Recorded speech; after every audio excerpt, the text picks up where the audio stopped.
The fall anime season of 2024 is looking great with some very exciting anime and some very exciting PowerPoints, which is strange, but we'll get to that in a bit. So let's dig deep into this new season and see what are the hidden gems and what is just pure mud. Starting off with the most popular anime, Dandadan, which sounds like the sound effect in a comic book when a new character gets revealed. By now we've all seen the opening to Dandadan, and to be quite honest, it's even better than the opening to Mashle. I think that the song by Creepy Nuts that they did for the Mashle opening was slightly better, but the animation for this opening just blows it out of the water. It's just incredible. I've been hearing a lot of good things about this anime and I will watch it 100%.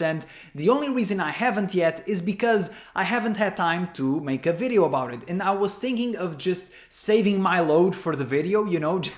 This video is just starting off super well. I was just planning to save my load for the recording, but unfortunately I haven't had time to watch it and make a video about it yet. So I don't know if I'll make a reaction video to this or not, or if I will just stick with the ReZero videos, as they already consume quite enough time, which I have very little of. But still, I will watch this for sure. It's being very hyped, and I can't recommend something that I haven't watched yet because that's just silly. But I will say that based off the hype, this is looking very good. Up next is of course ReZero, which you're probably already familiar with if you're watching this video right now, but if you're not, allow me to introduce ReZero to you. It is a very wholesome story about a boy that meets a girl, and that is all I can say about it without spoiling anything, but just look at these two cutie pies. Aren't they cute? They're just so pretty, and nothing bad will ever happen to them. They're just a wholesome anime, very heartwarming stuff. Heartwarming is the word I would use to describe ReZero. All jokes aside, as is perhaps obvious by the collection of books behind me, I'm somewhat of a ReZero fan. I enjoy it a little bit. I dabble sometimes. And ReZero is just super good. It's a time-traveling isekai about this dude that is pretty much the opposite of the usual isekai protagonist. Instead of being overpowered and getting all the girls and being super effortlessly cool, Subaru is not cool at all, and he's very weak, and he keeps getting beat and beat and beat and beat and beat and beat and beat, and by the end he doesn't even always succeed. So it's a bit of an underdog story. It is very much a story of pushing through the pain and self-growth and growing and connecting with other people, and really just the best waifus of all time, if you're not into any of that psychological and personal growth stuff, which who cares, right? It has some of the best waifus of all time, so that's all I can say. I swear this is the crappiest synopsis a ReZero fan has ever done for this series, but I'm underslept, so we're rolling with it. On a final note, for those of you that may get a little bit scared when they see third season, let me just say ReZero is one of those anime, especially season 2, that is a lot better as a binge than as a weekly watch. So if you're afraid that the train has already parted and you won't be able to catch it up in time, don't worry baby, this train keeps on spinning and you can come on anytime. Just hop on, it's comfy, it's warm, you're going to like it. And as I said, season 2 in particular is much better as a binge, at least in my opinion. So ReZero is available in lots of places depending on where you live, probably Netflix, maybe Crunchyroll, or if you live in a dark cave somewhere, just try to astrally project it through your mind, maybe you can get it that way, and hopefully not pay any fees. So yeah, ReZero is very good. Go watch ReZero. Go watch it right now. Up next we have Uzumaki, the prequel to Naruto about the family of Naruto Uzumaki. And no, I'm obviously just kidding. This has nothing to do with Naruto, okay? This is a horror anime that I know very little about. All I know is that it is based off, I believe, a manga from Junji Ito. Okay, I'm not completely ignorant. That's a good step. And to be quite honest with you, I'm not super into horror anime or horror manga or even horror movies. It's just not a thing that I like. However, I am always open to traveling a little bit outside my usual core of interests to see if something is very good. If something transcends its genre, then I'm open to watching it. I'm always open to watching good anime no matter what the genre is. And so I was looking into Uzumaki because the manga is very acclaimed and the anime is very acclaimed for its infamy because it sucks. And I hope to be wrong about this, but from what I've heard, the first episode I think was very good, but for the second, third, or whatever, the next few episodes, apparently they just ran out of budget and the animation is rough. Like rough from the clips I saw on social media. So yeah, the score itself speaks a very revealing story, right? 6.15 in a website where the average rating is 7. 6.15 might as well be 1 because it's pretty much the same thing. So yeah, I would not necessarily recommend this unless you're a big fan of Junji Ito. I will likely not be checking this out as it seems to be not super well made, but in case it has an episode or a few episodes that may be worth watching, I may one day just peek it just out of interest. We'll see. And speaking of poorly animated anime, let's go into my favorite PowerPoint of the season, Blue Lock. And Blue Lock it's just such a sad story.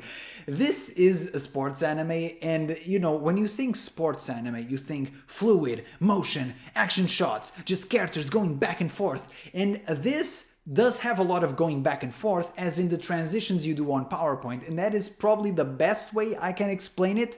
This entire anime, even though I enjoy it a lot, I love the vibes, I love the voice acting, I even love the sound effects and how they try to mask the sort of lack of animation. For example, there is one character whose nickname is Crow, and so every time he appears on screen, there's a still frame, right, because there's literally no animation, and the still frame just shakes. And you see like the sound of a crow in the background. That sounded more like a chicken, not a crow. I don't know what a crow sounds like, okay? But I can recognize it if I hear it. And so while I probably cannot say that this is a super great anime because it's really not. It's literally the manga pages colored with sound effects. Sometimes that's just enough. And I will say, I was thinking about just simply getting into the manga, but there's something about Blue Lock that just intrigues me. It's so over the top and so silly, and I think that the voice acting really dramatizes and enhances a lot of these silly moments, because this is a sports anime that is essentially a battle royale disguised as a sports anime. And so it's super fun to watch, regardless of the lack of motion of the characters. Am I watching this? Yes. Do I recommend it? Only if you're like a huge fan of sports anime, or if you like the particular brand of insanity that is Blue Lock, then yeah, sure, go check it out. Otherwise, just go read the manga. It will probably have the same level of animation and you can go through it faster, so there's that. Also, and I don't want to beef anyone because obviously there's time constraints, there's bureaucracy, there's a lot going on behind the scenes that you can't always judge as a fan. However, I will say that looking at 8-Bit's catalog, they do have a bit of a track record for wasted potential. So there's that. It is unfortunate, but it is what it is. And what is not unfortunate, however, is the absolute revival that Bleach has had. And Bleach was, at one point, probably my favorite anime, and yes, these were my peak shonen years. I am now a much more mature adult, obviously. I still watch a lot of shonen because I like to watch characters go pyum pyum, but that's just me. I have watched all of the previous parts and they are great. This has been gathering so much interest in Bleach that even people that didn't watch the original one are now watching this one, which is fascinating to me and super cool because honestly, Bleach deserves the credit. To this day, it has some of the drippiest, most stylish characters in the entire genre. I really like Bleach. I think, being completely honest here for a second, I think the story is not the best, especially this arc in particular, is when you can clearly see the author was already just, whatever dude, I'll just write whatever.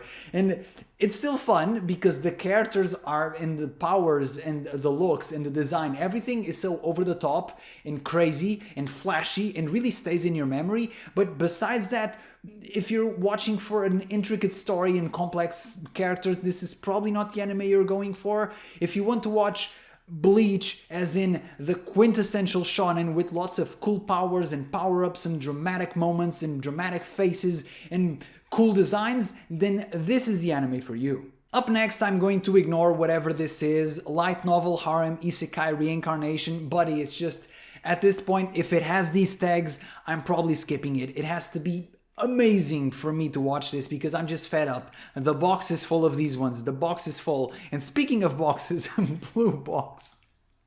After watching Spice and Wolf, I did say that I was going to be less judgmental and give more of a try to romance anime, and I think this may be it. This is getting quite rave reviews, and look at these two, they look so cute. Ah, so wholesome, reminds me of ReZero. Hopefully nothing bad happens to these guys as well. Yeah, I'm just thinking of giving a try and going a little bit outside of my usual interest box. into this blue box. Okay, I'll just stop. But yeah, for for real, I want to watch an anime, a romance anime this season, and I think this will probably be it.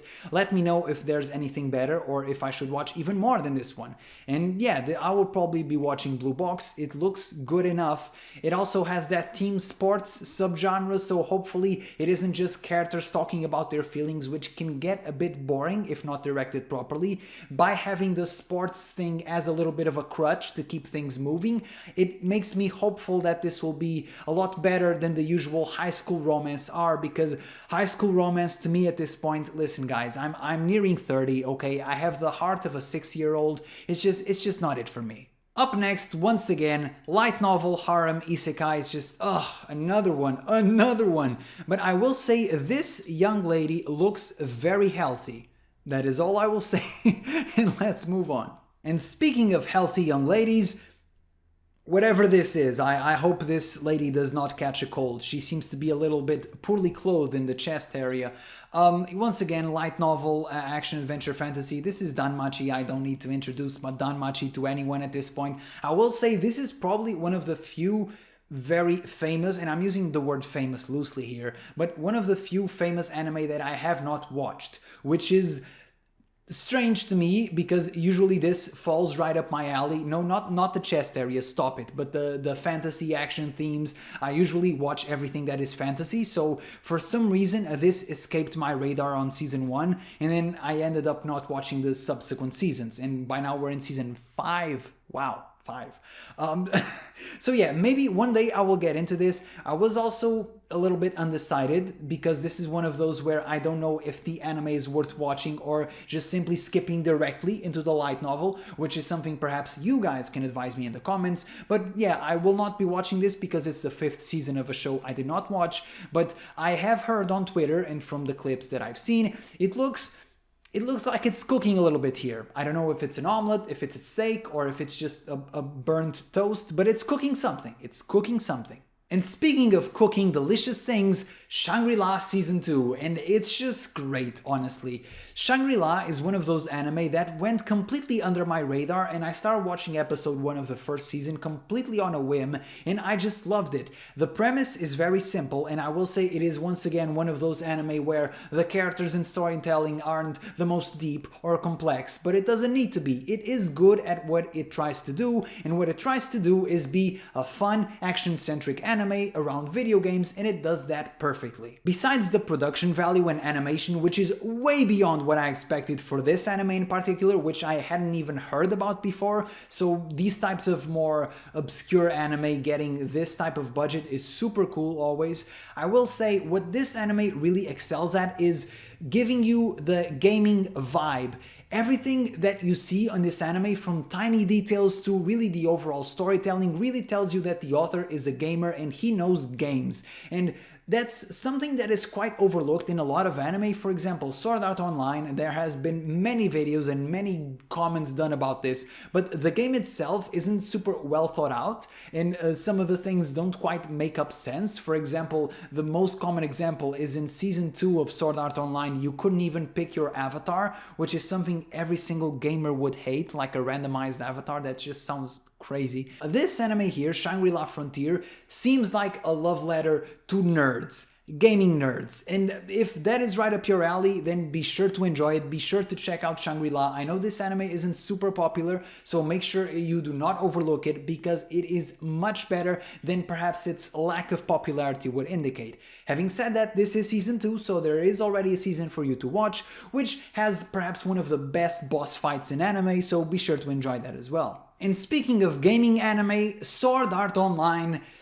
Alternative Gun Gale 2, or whatever this is called, and some people say that anime is something that connects with you on an emotional level, that sometimes even it transcends the animation, it transcends the designs, it transcends the soundtracks, it just connects with you on a deep emotional level. And I will say, cool story, bro, but if the main character looks like this, and if it's Sword Art Online, I'm not watching. So that is my review of... And before, there's like a lot of alternative fans in my comments like, no, you cannot say that, no. And listen guys, I promise this isn't even like a super harsh criticism. I genuinely just have zero interest in watching this. I watched Alicization, okay, that was... It sort of redeemed, in a way, Sword Art Online in my mind. It still had plenty of problems, but Alicization was cool. This, however, don't push it. Up next, Dragon Ball Daima, and I have to be very careful now because the Dragon Ball fans are some of the most rabid fans in the world, so very careful here, blink twice if you're in danger. Dragon Ball is great. It's amazing. It's super good. Never have I ever dared even think something bad about Dragon Ball. No. Okay, jokes aside, guys. Dragon Ball Super, for some reason, just did not click with me. I was a huge Dragon Ball fan back when I was a teenager. I even played all of the Budokai Tenkaichi. I even read the entire manga of Dragon Ball, and I mean the original, when Goku was small and had a tail and all of this cool stuff, which later was sort of either retcon or completely ignored, but that doesn't matter. Hey, Dragon Ball's great, Dragon Ball's great. I will say this, at the time that Dragon Ball Super came out, I was already a bit full. I had my fill of Dragon Ball and I wanted to try out different flavors. And why does this sound like a girl breaking up with someone? Oh, it's not you, it's me. I just wanted different flavors. By the way, if someone ever says this to you, block her number and delete her from your memories. That's all I'm going to say. Anyway, random love advice in the middle of an anime video. Dragon Ball Daima, back to Dragon Ball. I am interested in watching this for the pure reason that, much like I said, I read the manga of Dragon Ball straight from the original. I watched the original anime as well when I was a kid, and having Goku being small again for some reason brings an element of nostalgia and interest that the other new iterations of Dragon Ball did not bring before. So I'm hopeful for this. I think it will be good enough, even if it's just for the nostalgia value, and who knows, perhaps this will be the bridge to rekindle my interest in the Dragon Ball series. We'll see. Up next, Ranma and a half, or Ranma half, or Ranma 1 divided by 2, however you're supposed to pronounce this. I will be honest, I've never actually heard anyone pronounce this name, but let me just check something. Of course, yeah. So Rumiko, yeah, let me just confirm so I don't sound like an idiot. Yeah, Inuyasha, okay. So this is the author of Inuyasha, which I greatly enjoyed in my youth when I was younger and had a lot of free time to watch hundreds of episodes where nothing happened, but still, Inuyasha was pretty decent. Having said all that, I do not have any particular nostalgic attachment to Ranma, and to be quite honest, the whole entire Rumiko type of anime is no longer for me at this point. It's just, things are way too drawn out, and I'm just looking at the synopsis and the tags here. It doesn't really seem like something I would enjoy, and I already have a huge backlog, as you can understand by this video, of things I want to watch, and which I've had very little time to watch things, by the way, as is obvious because I'm barely watching anything this season at the moment of this recording. So yeah, I will be skipping this one. If you have a nostalgic attachment to Rumiko and her works, then sure, go check this out. I cannot in any way guarantee you its quality, but I can guarantee you will travel back to your childhood, which may be a bad thing for some people, but that's on you. Up next, 365 Days to the Wedding, and I like this. It's straight to the point. How much could they draw this out? Which is usually a problem I have with romance anime. They just stretch things needlessly and draw things out so much. At least this one has a definitive timestamp. It's 365 days and then bang, the magic happens, or whatever is the wedding supposed to be. And then the next things that really jumped out to me were the tags. Adult Cast Workplace Seinen, which is great because I think we have a lot of high school romance comedy, and can we please have something else? Please, some adult relationships, because they're so good when done right. And I don't know, I think that the anime genre as a whole needs a lot more of this, especially for older fans like me that are a little bit bitter and can perhaps relate a little bit more to adult characters that have a work, and perhaps we want to forget about work by watching some colorful, beautiful Japanese cartoons, and I think that this is a good step forward. So I don't know if I will be watching this. I think that Blue Box has had the more raving reviews, and if we're being realistic, I have limited time in a day and in a month, and I can't be watching everything as I did in my youth, but it's just a consideration. Maybe I will watch this, maybe I won't. Who knows? Find out in the next episode. Okay, now let's go a little bit more quickly through the anime because my voice is starting to hurt. I don't know if I should drink more water or sleep more or whatever I should do, but let's get it. Yakuza Fiancé, Romance, Organized Crime, two lovely tags that I believe should coexist because, after all, what is love? Baby, don't hurt me. Yet another fantasy isekai, just the usual seasonal slop, and this one was done by Passione, which they did do Spice and Wolf, which is nice, but they also did a lot of Drek, and they did Ishura, which in my opinion was very underwhelming, and the story was so much better and had so much more potential for the type of animation that it got. Another light novel fantasy isekai, Skip. Then the next season of Ao no Exorcist, I did a video just about the third season of Ao no Exorcist. I think that the story starts taking a little bit of a dip after the Kyoto arc, and the animation in particular for these new seasons has been underwhelming, to say the least. So no, I will not be watching this new season of Ao no Exorcist, especially because it is the same studio, if I'm not mistaken. I hope to not be mistaken. Okay, I'm not, so if it's the same studio, if it was a different studio, I would give it a try. The same one, not really. Tower of God, exact same story. I think that the story of Tower of God is already quite convoluted and a little bit difficult to follow at times, and the animation and the adaptation is so bad that it makes it even more confusing. I said this also in a separate video. I don't know if people who are anime only for Tower of God completely understand the story, because in my opinion, watching as someone who has a lot of context from reading the manhwa, I think the adaptation makes little to no sense at times. So yeah, we'll also not be watching this one. And that's pretty much it. I likely won't have time to watch any more of these or have any detailed comments about any of them. I will say some have perhaps slightly interesting premises, some have perhaps slightly interesting artworks or character designs, like this one for example, Ao no Miburo. I quite like the character design for this one. Wow, Nanatsu no Taizai is still going, it's still alive, it's still alive. What? Wow. Oh, okay, today I learned. That's super cool. Wow.